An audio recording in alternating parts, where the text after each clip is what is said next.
Ya. Luego de las variadas interpretaciones del normoblasto, vamos a continuar con hígado. Se nos había quedado. No sé, ¿quién también me va a averiguarlo? Ya. Bien, señores. Entonces, habíamos revisado nuestro parénquima hepático y habíamos dicho que estaba constituido por estos lobulillos.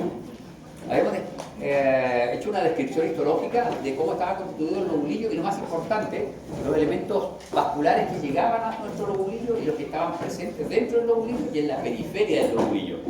Y también habíamos explicado que el lobulillo en sí tenía una secreción, que era la bilis, y los elementos histológicos que constituían las primeras vías de tránsito de la bilis y luego los que ya eran realmente estructuras con epitelio propiamente tal, ¿ya?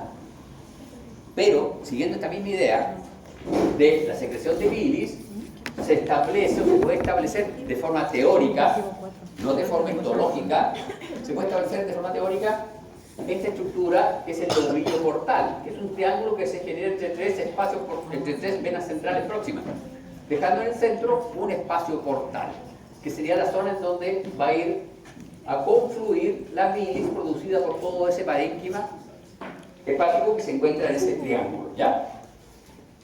Ahora, cuando analizamos la perfusión vascular, nosotros sabemos que la perfusión vascular se da desde la periferia del lobulillo hacia la zona central. Es una perfusión centrípeta, ¿sí? La perfusión es centrípeta y la secreción de bilis es centrífuga. Entonces esta perfusión vascular centrípeta genera gradientes de nutrientes, gradientes de oxígeno en el parénquima del lobulillo, por lo tanto establece lo que se conoce como asilo hepático, que es una especie de rombo que se forma entre dos sistemas portales y dos venas centrales. Y este parénquima tiene zonas en donde en la zona 1, por ejemplo, hay mayor cantidad de nutrientes y oxígeno, en la zona 2 hay menor cantidad y en la zona 3 hay muy poca cantidad. Estos hepatocitos son distintos desde el punto de vista de la histología y sobre todo desde el punto de vista de la fisiología, ¿ya? En patología hepática, tener alteraciones en este nivel, en ese nivel o en ese otro nivel, tiene distintos grados, ¿ya? Ahora, por ejemplo, una diferencia histológica. Este hepatocito tiene gránulos de glucógeno a media mañana. Este tiene gránulos de glucógeno a media mañana. Este ya no los tiene. Porque el glucógeno, vamos necesitando glucosa, si no desayunamos, se va liberando desde los hepatocitos más próximos a la vena central, lo cual tiene sentido. Van a pasar más rápido a la vena central. Entonces la fisiología de estos es distinta. Si ustedes piensan en el metabolismo del alcohol, la alcohol deshidrogenasa, esa enzima está más expresada en los hepatocitos del estrato o zona 1, ¿no? Y así, un montón de cosas fisiológicas. Bien, y teníamos que revisar nuestra vesícula biliar. La vesícula biliar es una bolsita que revisamos. ¿Qué epitelio tenía la vesícula biliar? ¿Invitado? No. Cilíndrico con cilíndrico. No importa porque no entra en el segundo certamen. Cilíndrico, Pero era cilíndrico simple con microvellosidad. Y entonces, esta está constituido por 4 capas. Una capa epitelial, que es un epitelio cilíndrico simple, que presenta células clave y células de cepillo. Las células de cepillo son las células con microvellosidades, así se les denomina también. Y una lámina propia que está constituida por tejido conjuntivo laxo, vascularizado por abundantes fibras elásticas. ¿Por qué tiene fibras elásticas y por qué tiene repliegues? Ustedes se fijan, la lámina propia, mucosa, esta tiene repliegues, para que se pueda distender nuestra vesícula biliar y acumular bilis y no terminar con un daño en la vesícula. Aquí hay una cosa interesante, del cuello de la vesícula biliar, de la lámina propia, presenta algunas glándulas mucosas que tienen que ver con una secreción mucosa para lubricar un poco el conducto de salida de la vesícula biliar. La capa de músculo no es una capa de músculo muy definida. Si ustedes se fijan, tiene una oblicua y algunas de orientación longitudinal. No es una capa definida como en el caso del intestino delgado, intestino grueso, estómago. Y la adventicia está unida a la cápsula del hígado, está entremezclada con la cápsula del hígado, ¿ya? Esos son nuestros elementos, nuestra vesícula biliar. Bien, vamos a continuar ahora con otra glándula que está adherida al tubo digestivo, que es el páncreas. Y este páncreas es una glándula exocrina normoblasto. Uno, dos o tres, cualquiera de los tres nos mola. ¿Qué tipo de glándula es el páncreas? Endocrino. ¿De acuerdo? No es una glándula endocrina. De acuerdo a la clasificación morfológica, ¿qué tipo de glándula es el páncreas? Recuerden, el segundo certamen, si bien es cierto, no están evaluados epitelio directamente, pero yo puedo preguntar qué tipo de glándula es el páncreas, de acuerdo a su clasificación morfológica. Se supone que deberían saberlo. No, eso sería del tipo de si es endocrina o exocrina. ¿Qué tipo de glándula es de acuerdo a su clasificación morfológica? Serosa. Morfológica. Túbulo Túbulo acinar. acinar.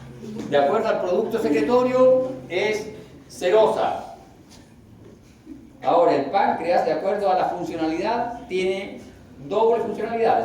Es una glándula exocrina y también es una glándula endocrina. ¿Ya? Entonces, el páncreas va a estar constituido por los acinos pancreáticos, que son estos elementos de aquí, que son los elementos del parénquima exocrino del páncreas. Y va a estar constituido por estos elementos que se ven ovoideos menos teñidos, ¿ya? Que corresponden a los islotes de Langerhans, que es el páncreas endocrino. ¿Ya? Entonces, como glándula, tiene una porción exocrina y una porción endocrina, de acuerdo a la clasificación por su producto secretorio. Es una glándula serosa. Y de acuerdo a la morfología, es una glándula túbulo acinar. Me cago en... Bien, entonces tenemos páncreas, presenta una cápsula de tejido conjuntivo, que es bien particular, medio denso así. Y esta cápsula de tejido conjuntivo emite tabiques que van a subdividir nuestro páncreas en lóbulos y lobulillos. Por lo tanto, vamos a tener conductos lobulares, conductos intralobularios. Y en estos lobulillos vamos a tener parénquima pancreático, y el parénquima pancreático que está dentro de un lobulillo comprende tanto páncreas exocrino como páncreas endocrino. Están mezclados. No hay un lobulillo solo de páncreas exocrino ni un lobulillo solo de páncreas endocrino. Están mezclados. Dentro de un lobulillo vamos a encontrar de ambos tipos de tejido pancreático. Y acá vemos en esta diapositiva, vemos preferentemente páncreas de tipo exocrino. Y pueden ver, aquí hay un conducto excretor, aquí hay otro conducto excretor, y aquí hay acinos pancreáticos, y ahí hay unos conductos excretores que son intralobulares. Este es un conducto excretor interlobular. ¿Por qué sabemos que es interlobular? Porque tiene tejido conjuntivo que lo está rodeando, porque además el epitelio es cilíndrico. ¿Ya?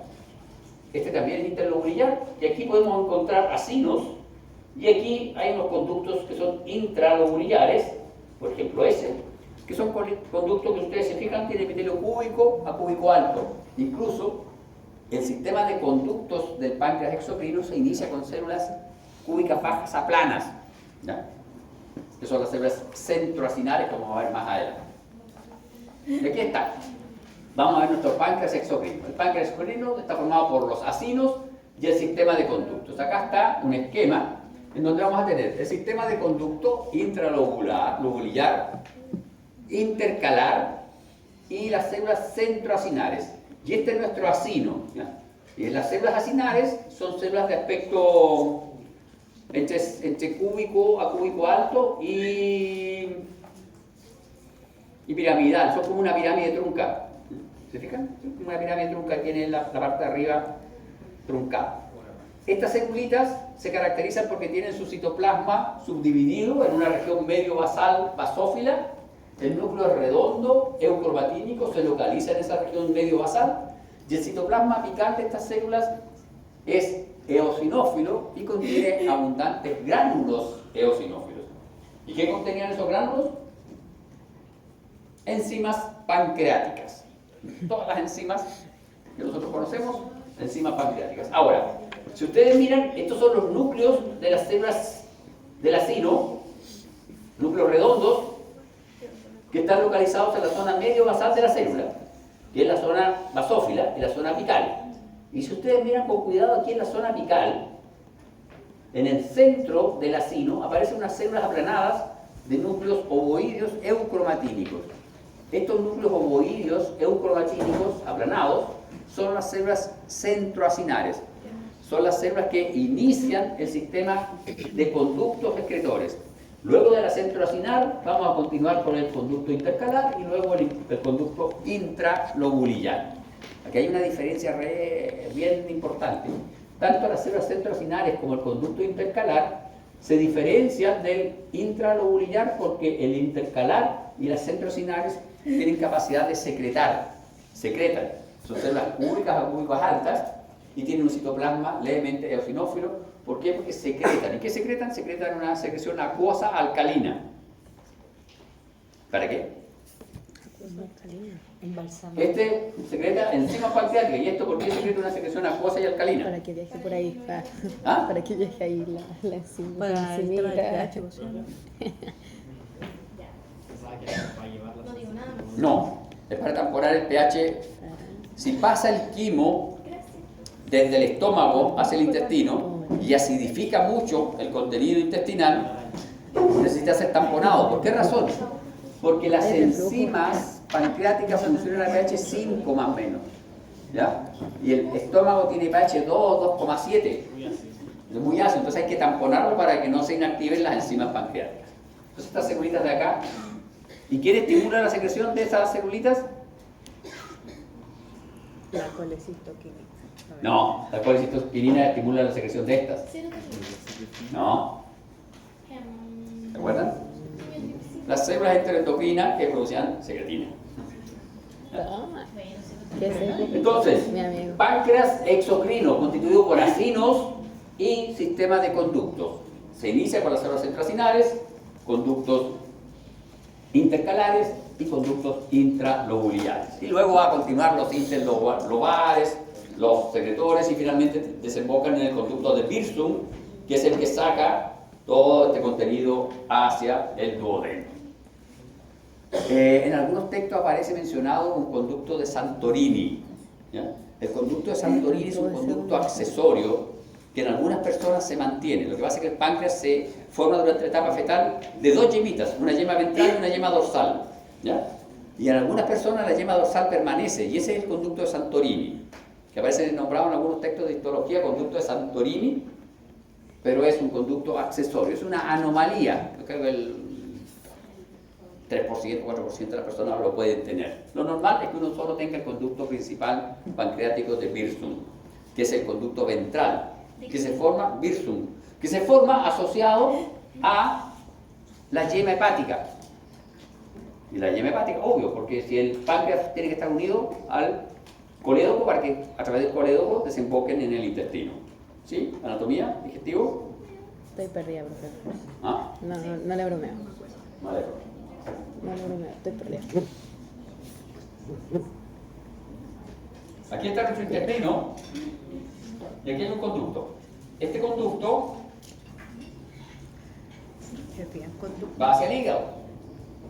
¿Ah? Y aquí tenemos nuestra vesícula biliar y aquí tenemos nuestro páncreas conectado a ese mismo conducto. Este es el colédoco. Este desemboca acá en la ampolla de Vater, que es la zona donde este conductito entra en el intestino delgado.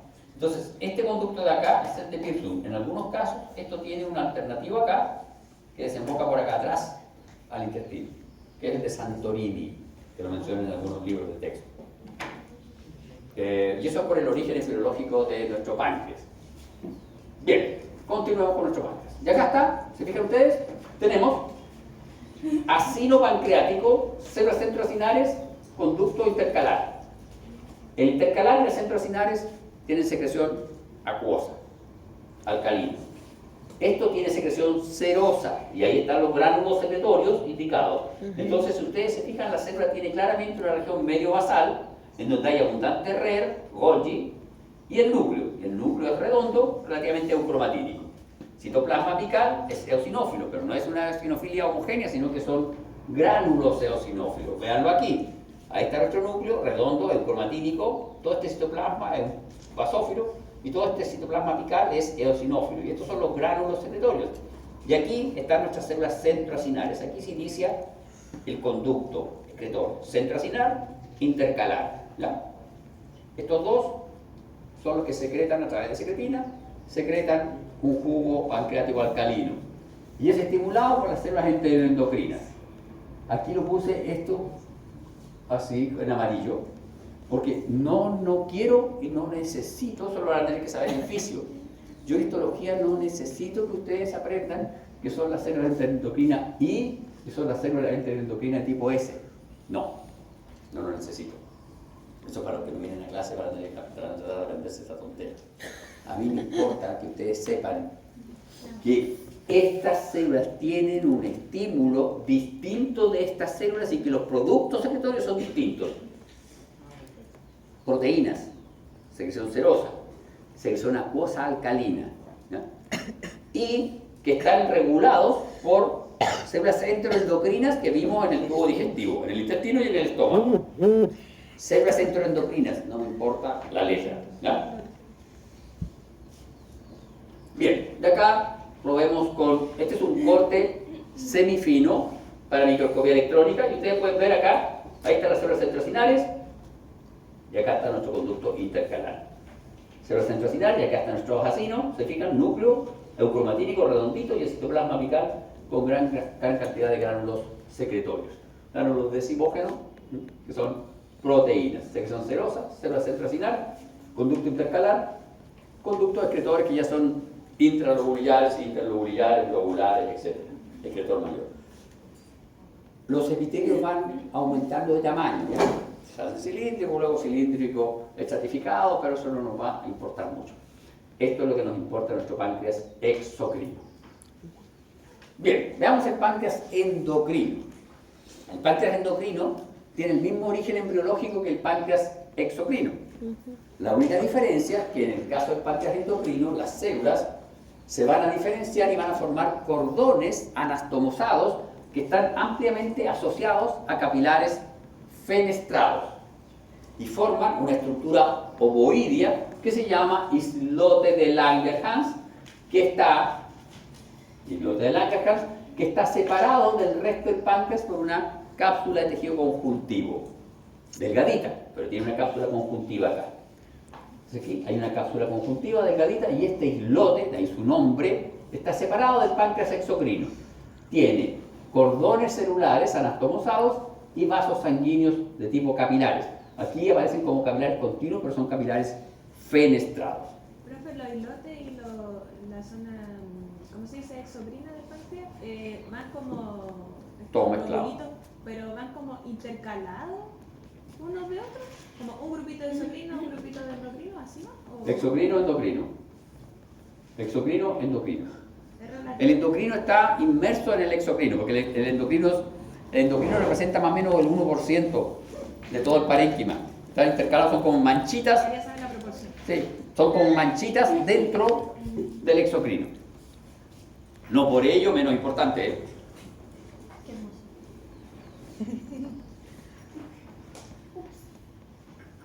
Eso es muy bien. No, es una larga. Pero usted le aseguran a ella hacer eso también. ¿Cuándo? Cuando siempre les pregunta, Pero es mi deber preguntarle a los alumnos. Eso es bullying. Ya. Bueno, y entonces este es nuestro páncreas endocrino. ¿Cómo lo voy a reconocer? Tiene forma ovoidea y las células son cordones. Y las células tienen un citoplasma pobremente teñido, eosinófilo pero pobremente teñido. En cambio acá, las células están formando acinos, estas estructuras redonditas, y el citoplasma está polarizado, tiene una zona basal y una zona apical. Acá no, acá son cordones y está mucho más vascularizado. Ahí no se ven bien los vasos sanguíneos, pero ahí están los vasos sanguíneos de tipo fenestrado. Y entonces, ¿cómo podemos saber cuántos tipos celulares hay en estos tejidos? Si ustedes miran acá, esta tinción, van a ver que las células del borde, de la periferia, son como más pequeñas. Y hay algunas muy pequeñitas y muy teñidas, y hay otras un poco más grandes y un poco menos teñidas. Y acá en el centro hay una población mayoritaria, que son células un poco más grandes y que aparecen con esta tinción un poco menos teñidas. Por lo tanto, uno podría llegar a sugerir desde el punto de vista histológico que aquí al menos habrían 3 poblaciones celulares. Una mayoritaria, que es de mayor tamaño, que se localiza en esta zona central, y 2 en la periferia. Una de tamaño medio, mediana tinción, y una de tamaño pequeño, pobremente teñida. ¿Ya? Al menos 3. ¿Qué tinción es Esto es una triclómica de Assam, Mallory, sí. creo. Si no es Mallory, es una Assam. ¿Ya? Y tenemos acá páncreas Experto. exocrino, páncreas exocrino, páncreas endocrino. Si ustedes pueden ver acá, ¿ven? Una hermosa columna de células y entre estas hermosas columnas de células, capilares fenestrados. Es una glándula endocrina, tiene gran cantidad de capilares fenestrados. Cuando revisamos por microscopía electrónica estas células, nos damos cuenta que las células presentan desmosomas y presentan uniones comunicantes entre ellas. Y acá está nuestro capilar fenestrado. Este cartón está malo porque son con fenestras con poro.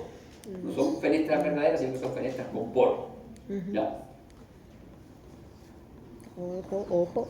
Para que se queje, Ojo. yo no les pregunto mucho. Ojo.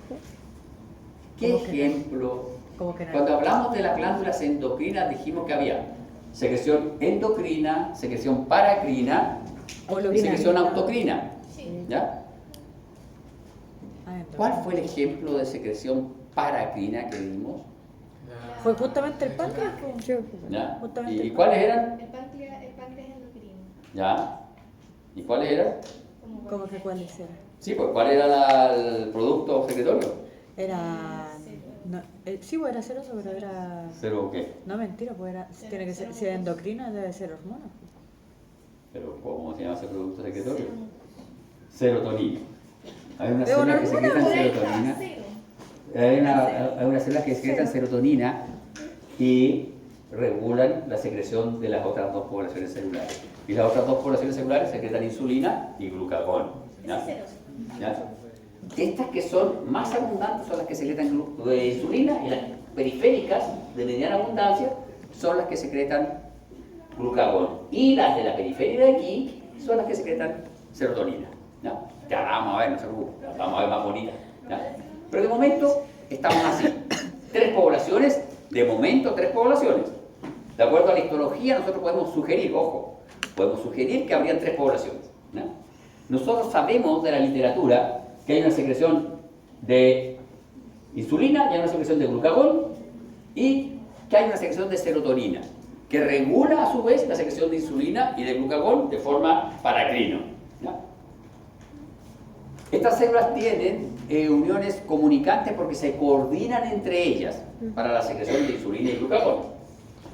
Bien, ¿cómo se llegó a saber esto de estas secreciones? Y vamos a ver, por ejemplo, acá tenemos un corte histológico donde ustedes pueden ver que en los bordes hay unas células que son distintas de las centrales, que son más grandes. ¿Ya? Cuando nosotros hacemos una tinción de plata bien particular, vemos que aquí hay unas células en la periferia que se tiñen de negro. Y resulta que esas son las células que secretan glucagón. ¿Ya? Glucagón es glicoproteico, por eso es que puede reaccionar con esta tinción de una reducción especial de la plata. ¿Se acuerdan? Yo les dije, las tinciones de plata no son específicas para las neuronas. Y aparecen muchos textos que dicen que la tinción de plata es específica para las neuronas. No, es para carbohidratos y dependiendo de la reducción que hagamos, en esta es la de Gribileus, la tinción se hace específica para estas celulitas. Y podemos ver, y aquí ya comprobamos, que habría una gran población de células en el centro y una población de células periféricas que tendrían características histológicas distintas. Con la histología se avanzó y con la tinción de Mallory y Assam se logran ver 3 poblaciones celulares. Una población que se le llamó de tipo A, que son las rojas y que secretan glucagón, que corresponde a estas celulitas que están más por fuera. ¿Se fijan? La mayoría de ellas está por fuera. Preferentemente localizadas en la periferia. Preferentemente. ¿Ya? Preferentemente, no van a ver después, no, están por fuera, no, preferentemente por fuera. Tenemos unas beta, que son de pardo anaranjado, que secretan insulina, que se encuentran, se fijan, más en el centro y son las más grandecitas. Estas más grandes, que están en el centro, son las que secretan insulina. Y estas de tamaño mediano, que están en la periferia, son las que secretan glucagón. Y luego tenemos unas células D, que son las que secretan somatostatina, que son las que están acá también en la periferia. ¿Ya? Sin embargo, cuando uno diseca este tejido, uno hace una disección y hace un análisis bioquímico, ¿ya? Y además cuando uno revisa este páncreas endocrino por microscopía electrónica, se da cuenta que hay más de un tipo de gránulo en las células, ¿ya?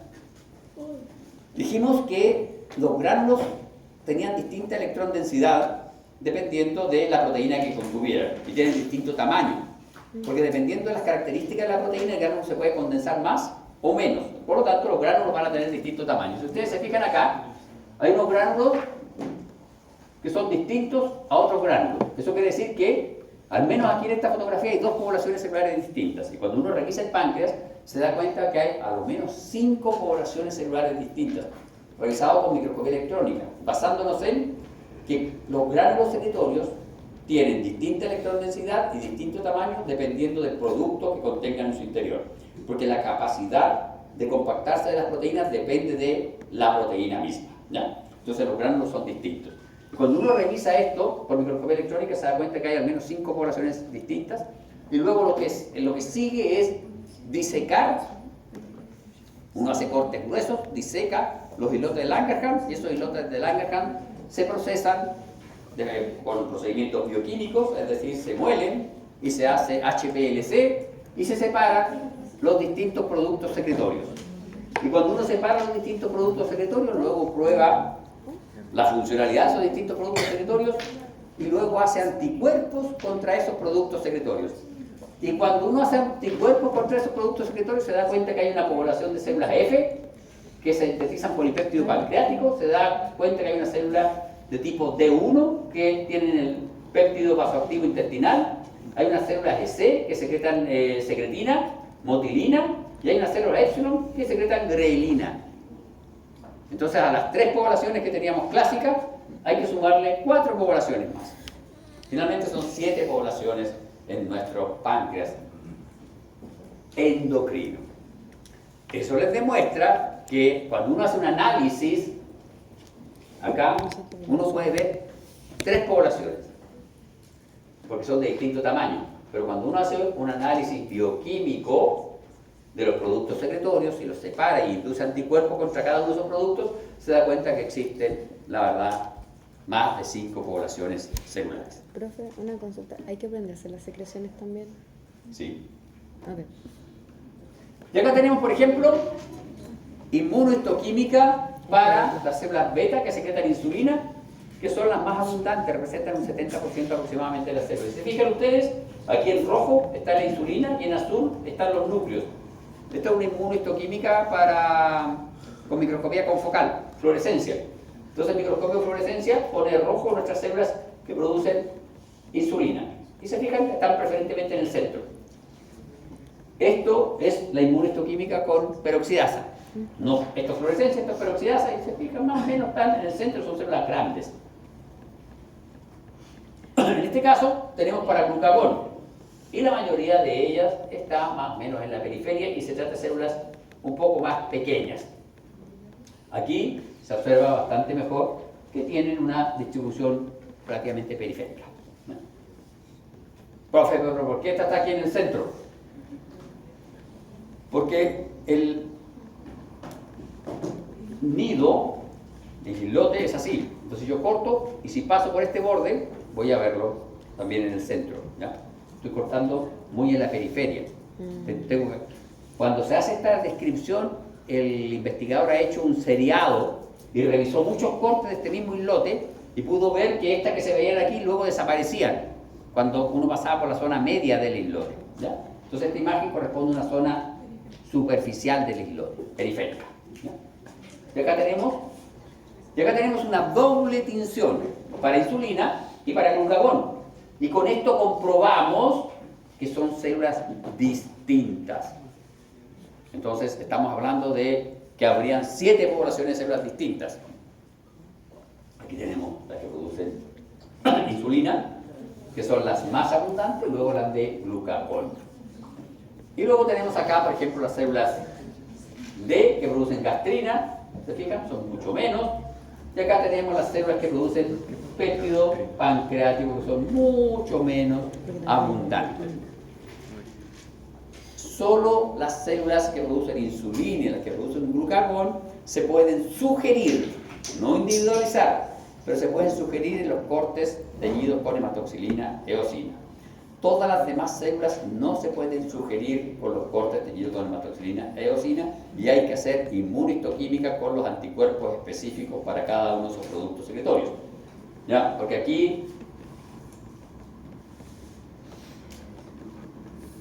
aquí no podemos saber cuáles son las células delta, las C3, las BIP, nada. Aquí se ven unas células grandes de citoplasma un poco más clarito, ¿ya? Que son bastante abundantes en el centro, y unas células más periféricas que son más pequeñitas y que tienen un poquito más de tinción. Más que eso no se ve. Entonces comparar esta célula con esa. ¿Ves? Insulina, glucagón. Sugerir. No podemos afirmarlo. ¿Cómo lo afirmamos? Haciendo inmunistoquímica. O haciendo una tinción de plata de Grimilevich. Y podemos sugerir que aquí están las de glucagón, en la periferia.